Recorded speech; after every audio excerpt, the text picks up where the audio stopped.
वो लंकेश रावण हमसे हमारे आराध्य को दूर ले जाने का प्रयास कर रहा है और हम निष्क्रिय होकर ऐसा होने दे रहे हैं। तो हुए ना हम वीरू, हुए ना।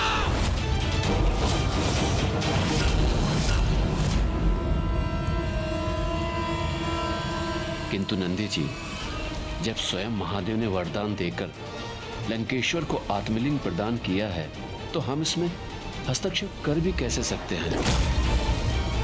और ये तो सर्व ज्ञात है कि लंकेश रावण की शक्ति की तुलना में हमारी शक्ति नगण्य है, क्योंकि उन्हें स्वयं ही ब्रह्मदेव और महादेव का वरदान प्राप्त है। और नंदी थी, हम महादेव का दिया वरदान हम थोड़े लगा सकते हैं। तो क्या हम कैलाश को शिवविहीन होते देख सकते हैं?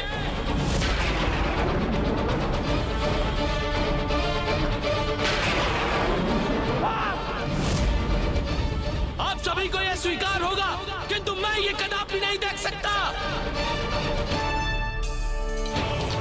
किंतु नंदी जी, हम विवश हैं, हम कुछ भी करने में असमर्थ हैं। क्योंकि रावण से संघर्ष करना ये स्वयं के लिए एक महान संकट को आमंत्रण देने के समान है। क्षमा कीजिएगा नंदी जी।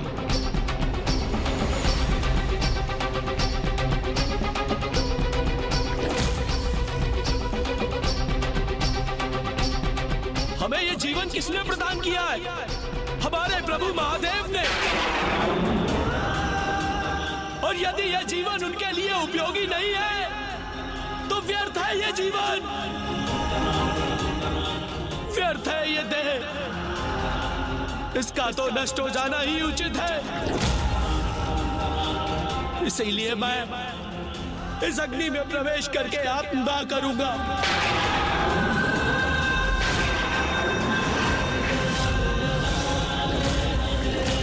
और आप सभी इसी प्रकार अपने नेत्र झुकाए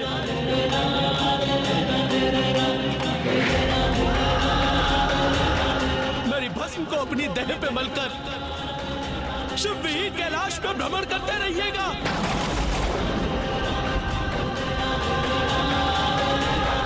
कदाचित अब तक नंदी जी ने समस्त शिवगणों की सहायता से प्रभु की आत्मलिंग को यहीं स्थापित करने का कोई ना कोई उपाय अवश्य ढूंढ लिया होगा।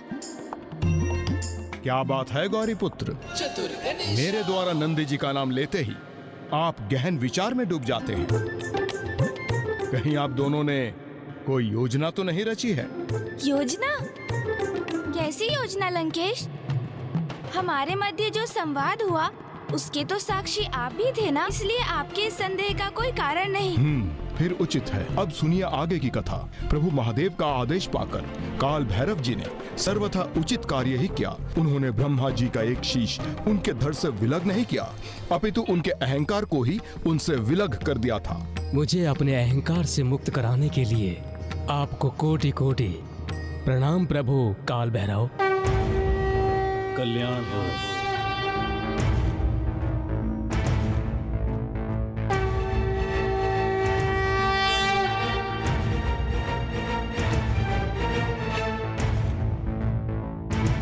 मैं अपने कर्तव्य का निर्वाह तो कर चुका हूँ महादेव, किंतु ऐसा करने से जो मुझ पर ब्रह्म हत्या का दोष चढ़ा है, क्या इसका कोई निवारण है आपके पास?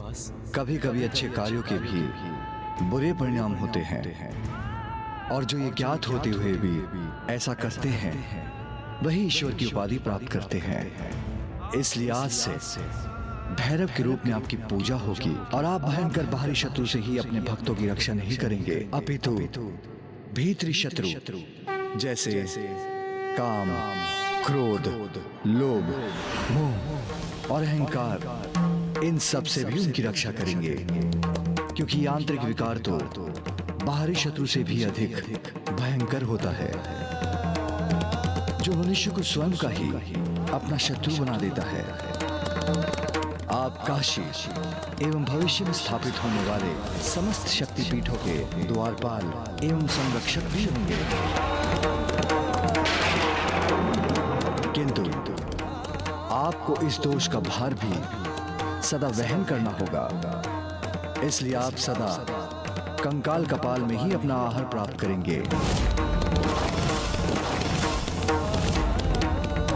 और मदिरा आदि का सेवन करते हुए आपको एक अघोरी के समान अपना जीवन व्यतीत करना होगा।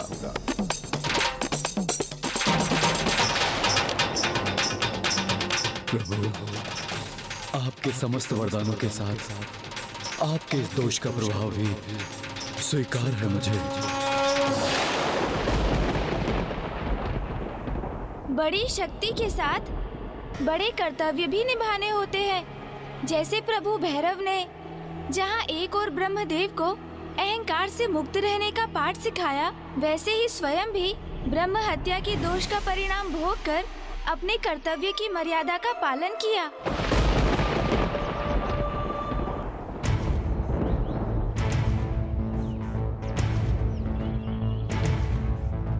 माया के वश में जब घमंड ब्रह्मा जी पे छाया था, स्वयं को श्रेष्ठ मान क्रोध शिव जी को दिलाया था। तब काल के समान रूप काल भैरव का लिया, के सर पांचवा ब्रह्मा जी का पृथक किया। ओम नमः शिवाय, ओम नमः शिवाय। पर दोषी हुए ब्रह्म हत्या के लिए सर काट के फिर पहुंच काशी, मुक्त हुए ब्रह्म हत्या पाप से। भक्तों के लिए बन गए काशी के कोतवाल भी, मिलती है शक्तियां अपार कर्तव्यों के साथ भी। शिवाय, ओम नमः शिवाय, ओम नमः शिवाय, ओम नमः शिवाय, ओम नमः शिवाय, ओम नमः शिवाय।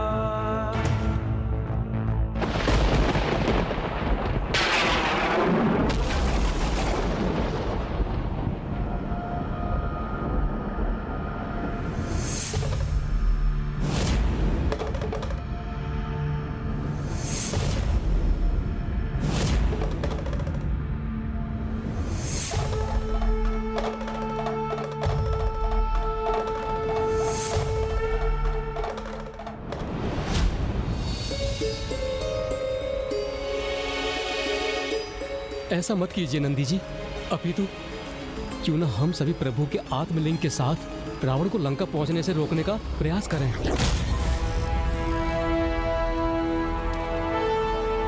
नंदी दी, मैं भी आपसे तात हूँ और उत्ते ले दो भी आने वाली होता हम तले दे।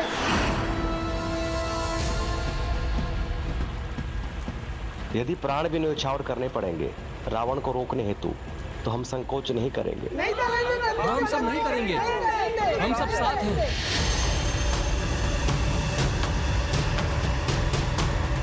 तब तो हमें तनिक भी विलंब किए बिना एक ऐसी योजना का निर्माण करना चाहिए जिससे लंकेश के लंका पहुंचने से पूर्व ही प्रभु का आत्मलिंग स्थापित हो जाए और महादेव सदैव कैलाश में रहे।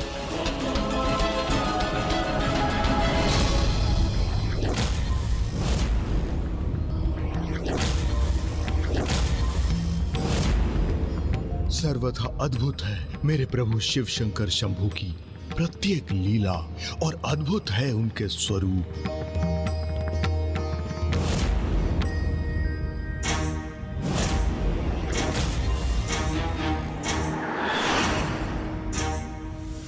प्रतीत होता है कि प्रभु काल भैरव दशानन का आशय समझ गए हैं,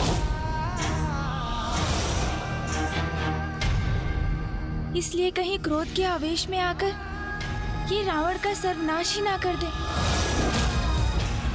हम प्रण लेते हैं कि हम प्रभु के आत्मलिंग के साथ लंकेश को लंका पहुंचने से रोकने के यथासंभव प्रयास करेंगे।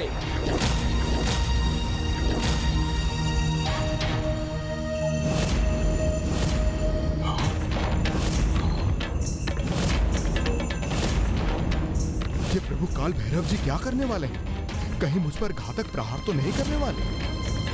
अत्यंत क्रोधित है प्रभु भैरव, उन्होंने तो अपना खड़ग भी उठा लिया है।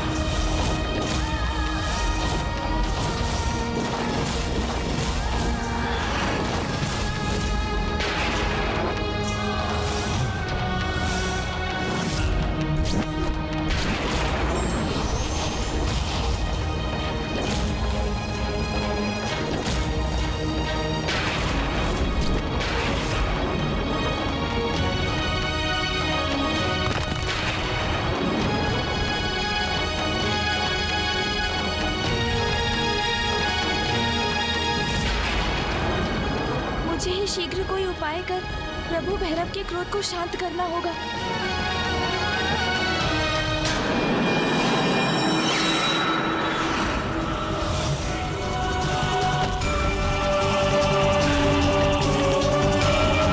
ये इतने क्रोधित होकर मेरी ओर क्यों बढ़ रहे हैं?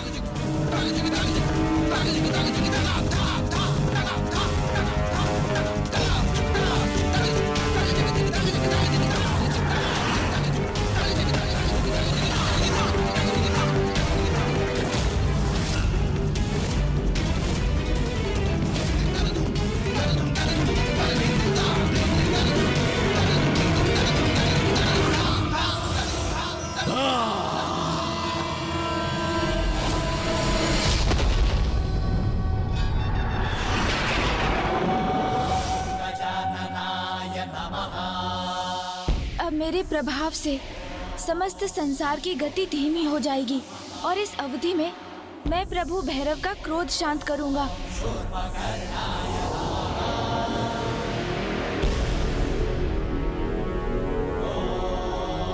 हे प्रभु, आप ये क्या करने जा रहे हैं? संपूर्ण संसार ने आपसे ही सीखा है कि जो अपार शक्ति संपन्न होते हैं उन्हें महान कर्तव्यों का भी भार उठाना होता है और जगत कल्याण हेतु महान त्याग का उदाहरण भी आपने ही प्रस्तुत किया है। इसलिए क्रोधावेश आपका स्वयं पर नियंत्रण खोना सर्वथा अनुचित होगा प्रभु। हे प्रभु, लंकेश रावण का संहार स्वयं महादेव का अपमान होगा, क्योंकि जिन आत्मलिंग को साथ ले जाते देखकर आप लंकेश पर क्रोधित हुए हैं, वो तो स्वयं उन्हें महादेव से ही प्राप्त हुआ है। आपके द्वारा रावण का वध स्वयं आपके ही द्वारा अपनी मर्यादा का उल्लंघन होगा प्रभु। लंकेश रावण भी ब्राह्मण पुत्र है, इसलिए उनके वध से आप ब्रह्म हत्या के भागी बनेंगे। और इससे भी अधिक लंकेश की नियति तो पूर्व से ही स्थिर है। भविष्य में स्वयं नारायण श्री राम अवतार लेकर ही इनका वध करेंगे। किंतु यदि लंकेश का अस्तित्व ही नहीं रहेगा तो नारायण के अवतार लेने का कारण ही मिट जाएगा, जो सर्वथा अनुचित होगा ना प्रभु। मैं समझता हूँ प्रभु, आप नहीं चाहते कि महादेव के आत्मलिंग लंका पहुँचे। यही चिंता मेरी भी है और मैं विश्वास दिलाता हूँ कि मैं किसी उपाय से लंकेश से आत्मलिंग को अवश्य प्राप्त कर लूँगा। अन्यथा किसी भी अवस्था में आत्मलिंग को लंका नहीं पहुँचने दूंगा। ये वचन है मेरा आपको।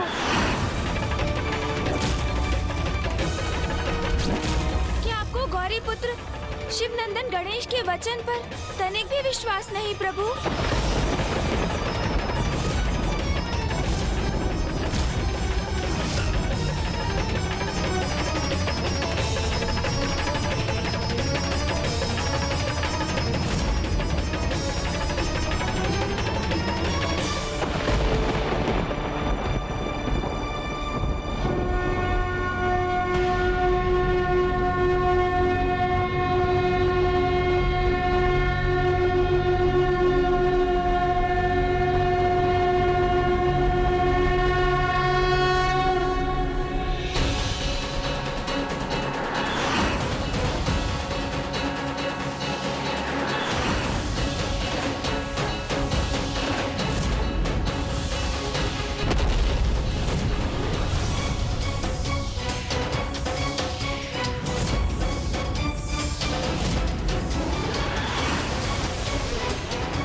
प्रभु भैरव के क्रोध से जो संकट उत्पन्न हुआ था वो टल गया, इसलिए मैं भी ब्रह्मांड की गति को यथावत कर रहा हूँ।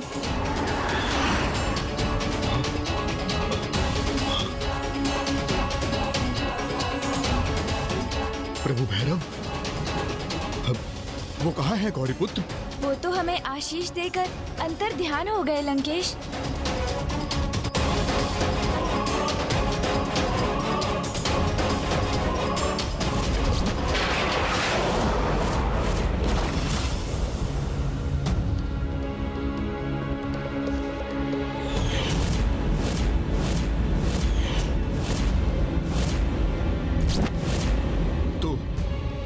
जो मुझे स्मरण हो रहे हैं, क्या वो वास्तव में हुआ था गौरीपुत्र? मुझे बताइए गौरीपुत्र, उनके अंतर्ध्यान होने के पूर्व क्या हुआ था यहाँ पर? मेरे ग्रीवा पर ये रक्त क्यों है?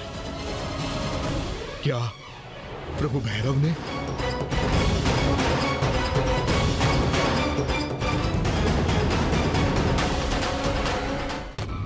ये घाव हाँ, क्या कैसे उत्पन्न हुआ गौरीपुत्र? दशानन लंकेश, पराक्रमी महायोद्धा रावण को ऐसे तुच्छ घाव कब से प्रभावित करने लगे? उस पर ध्यान मत दीजिए आप और चिंता मुक्त होकर स्मरण कीजिए जो स्वयं प्रभु भैरव ने हमें दर्शन प्रदान किए थे।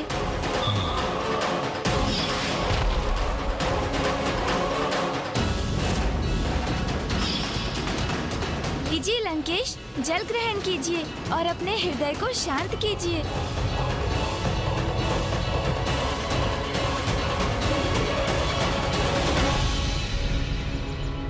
लंकेश, इस घटना को लेकर कोई विचार न करे वही उचित होगा, किंतु अभी भी मुझे विचार करने की आवश्यकता है जिससे मुझे कोई उचित युक्ति सूझ जाए और मैं पिताश्री के आत्मलिंग को लंका पहुंचने से रोक सकूं। और अब तो मैं प्रभु भैरव को इसका वचन भी दे चुका हूं। कदाचित नंदी जी इस कार्य में मेरी सहायता करने के लिए तत्पर हो चुके होंगे।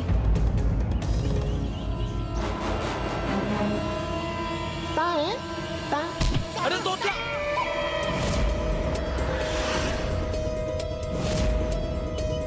प्रतीत होता है लंकेश अत्यंत भयभीत हो गए हैं प्रभु भैरव से, इसलिए जल का पान करते ही जा रहे हैं। कदाचित इसी कारण मेरी इन्हें जल का पान कराने की युक्ति सफल हो जाए।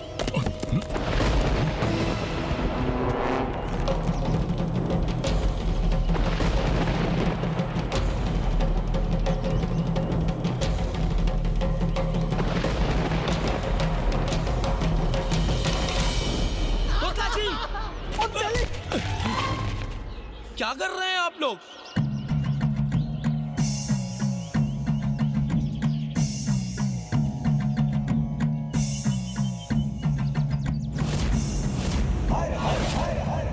गणेश जी ने परोक्ष रूप से मुझे संकेत दिए थे।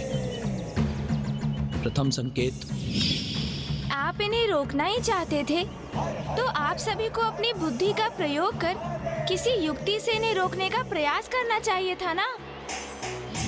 और द्वितीय संकेत था, अब ये प्रभु के आत्मलिंग को लंका जाकर स्थापित कर दें अथवा लंका के मार्ग में ही स्थापित कर दें। जो गणेश जी ने कहा था उसके अनुसार हमें लंकेश से युद्ध नहीं करना चाहिए, अपितु किसी युक्ति का प्रयोग कर चतुराई से प्रयास करना चाहिए ताकि किसी भी प्रकार से लंकेश के हाथों से यह आत्मलिंग मुक्त हो जाए और लंका न जाकर यहीं धरती के स्पर्श से स्थापित हो जाए।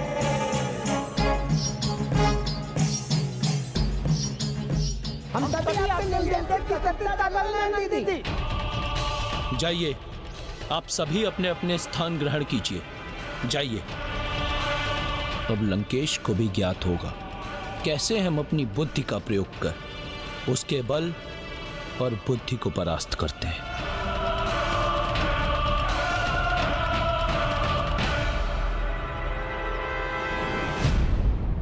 क्या हुआ लंकेश? कोई अन्य भी अवश्य है यहाँ पे।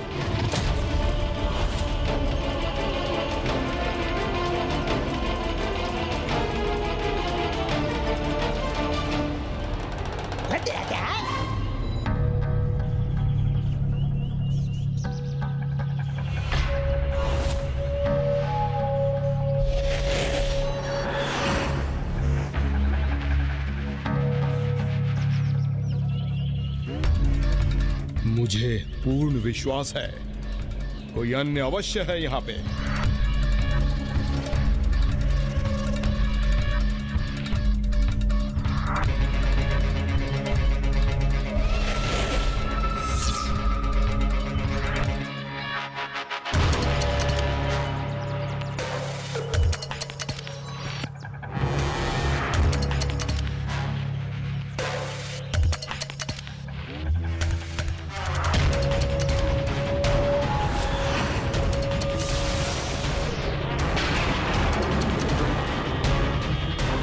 कुछ दिखाई तो नहीं देता, किंतु मुझे आभास अवश्य हो रहा है कुछ तो है।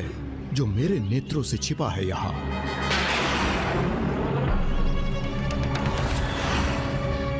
भृंगी जी के हाथ, कहीं लंकेश की दृष्टि उन पर ना पड़ जाए। कोई अदृश्य शक्ति कहाँ है यहाँ पर? मात्र शिवगण ही तो है। शिवगण? गौरी पुत्र, बताइए कहाँ है शिवगण? ओह, ये क्या कह दिया मैंने? इतने बड़े महाज्ञानी से ऐसे प्रश्न की अपेक्षा नहीं थी मुझे, क्योंकि शिवगण तो सर्वत्र है। ये वृक्ष, ये पौधे, झाड़ियाँ, ये शिलाएं, पक्षी, आप और मैं, हम सभी शिवगण ही तो हैं यहाँ। लंकेश, प्रतीत होता है आप प्रभु भैरव के दर्शन के उपरांत बहुत अधिक भयभीत हो गए हैं। नहीं, ऐसा कुछ नहीं है गौरी पुत्र। प्रभु भैरव महादेव के सबसे उग्र अवतार हैं, इसलिए आप उनसे भयभीत हो गए ना? तो आप उसे स्वीकार करने में संकोच मत कीजिए लंकेश।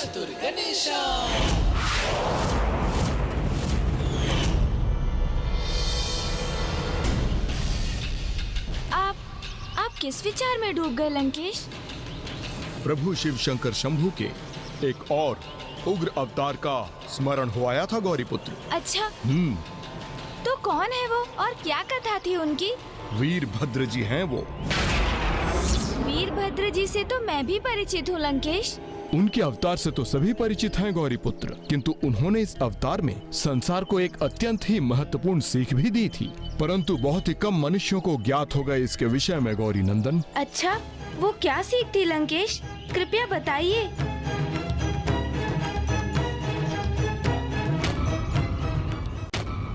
तोतला, मैं तो ऊपर हूँ।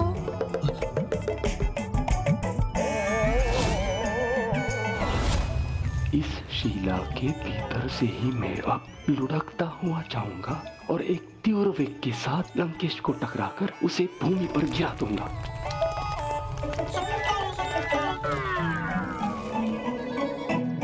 वीरभद्र जी संसार को ये सीख देने के लिए प्रकट हुए थे, जो ज्ञान और शक्ति से संपन्न होते हैं उन्हें कभी अन्याय का साथ नहीं देना चाहिए, और जो स्वयं ना पाप करते हुए भी पाप और अधर्म को शांति से सहते हैं वो भी दंड के भागी बनते हैं। नंदीश्वर प्रमथनाथ महेश्वराय मंदार पुष्प बहु पुष्प सुपूजिताय। वीरभद्र जी को लेकर मुझे ये ज्ञात नहीं था लंकेश। कोई बात नहीं, मैं हूं ना उनकी संपूर्ण कथा सुनाने के लिए। तो सुनिए।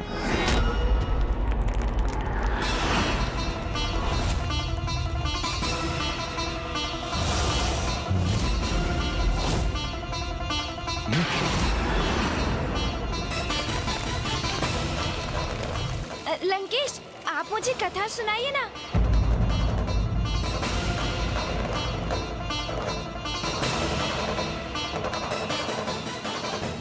देवी सती के आत्मदाह का समाचार पाकर मेरे प्रभु शिव शंकर शंभू अत्यंत क्रोध अवस्था में थे, जिसके परिणाम स्वरूप उनकी जटाओं से वीरभद्र जी एवं देवी भद्र काली का जन्म हुआ।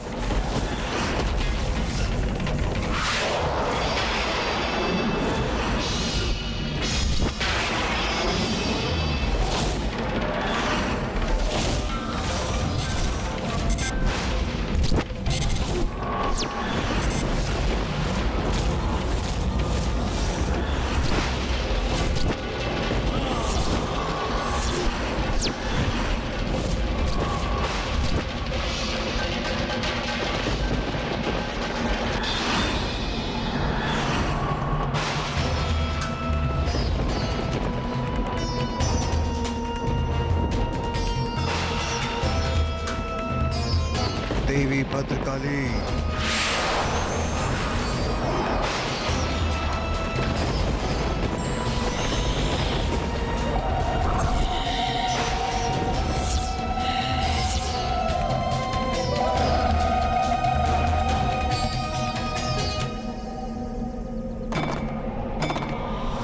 जितने भयंकर काल भैरव थे उतने ही भयानक और क्रोधित थे प्रभु के वीरभद्र अवतार। प्रभु वीरभद्र जी तो जैसे प्रभु शिव शंकर शंभू के क्रोध स्वरूप थे।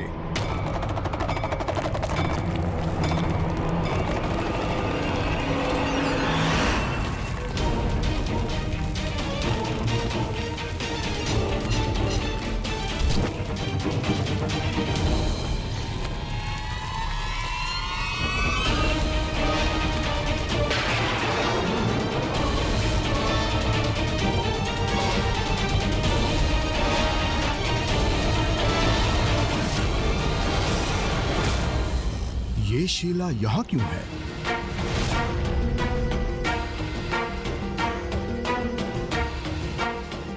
ओह, ये पथ तो इसी प्रकार की शिलाओं से भरा हुआ है।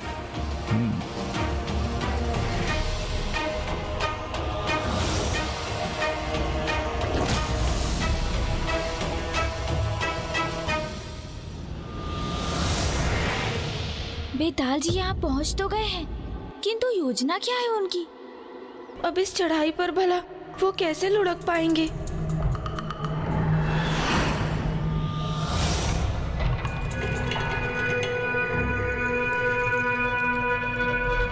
बस अब प्रथम अवसर पाते ही मैं इस शिला के सहारे रेंगते हुए लंकेश के पीछे पहुंचूंगा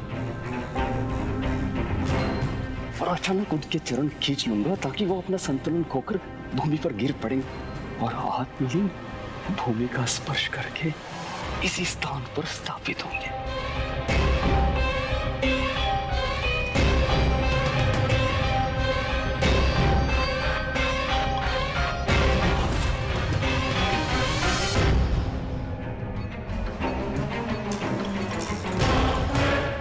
भले ही कठिनाइयों के भय से आप कितने भी मार्ग बदल ले लंकेश, किंतु चुनौतियां तो प्रत्येक मार्ग में आपको मिलनी ही है।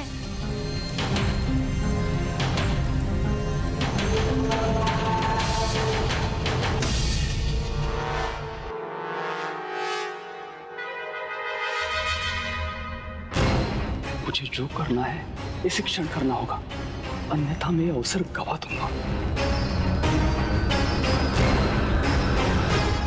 लंकेश, वीरभद्र जी कैसे उत्पन्न हुए थे वो मुझे ज्ञात है, और उनके उत्पन्न होते ही प्रभु महादेव ने उन्हें और माता भद्रकाली को दक्ष प्रजापति को दंडित करने के लिए भेज दिया था। हाँ गौरी पुत्र, वीरभद्र जी और देवी भद्रकाली को देखकर दक्ष प्रजापति भयभीत हो गए थे और वीरभद्र जी ने प्रजापति दक्ष को उनके कृत्य के लिए भयंकर एवं कठोर दंड दिया। उसके उपरांत उन्हें भी दंडित होना था, जो शांत रहकर उस अन्याय के साक्षी बने, किंतु उसे रोकने के लिए कुछ नहीं किया। और वहां पर सर्वप्रथम वीरभद्र जी की दृष्टि चंद्रदेव पर पड़ गई और उस समय उनकी क्रोध अवस्था में वीरभद्र जी की दृष्टि का प्रभाव तो शनि देव की दृष्टि से भी अधिक घातक होता है।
जब इस जघन्य अपराध के दोषी को मैंने दंडित किया तब आप स्तंभित हुए थे।